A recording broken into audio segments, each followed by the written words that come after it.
Is your Taskrabbit unresponsive or sometimes laggy or choppy? Well, no worries. In this video, I'm going to show you an easy step-by-step guide on how you can fix it. So it's super simple and under a minute, so let's get straight to it. Now, first things first, you can just simply open up your Taskrabbit application on your phone or on your laptop. So once I've run that, you should be provided with this interface right here. So you can just simply check the interface and make sure you restart the app once and make sure it's updated as well. So if none of those work, you can just simply hit back and then just simply head towards its app icon and then select app settings. Now on the bottom right side, you should be seeing something known as clear data. So you can just simply select that. So now once you've selected clear data, just simply select clear cache right here first up and then select OK. And now you can just simply restart your Taskrabbit and it should work properly as any junk files will be removed.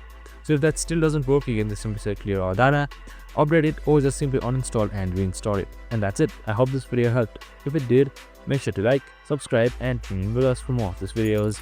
See you in the next one.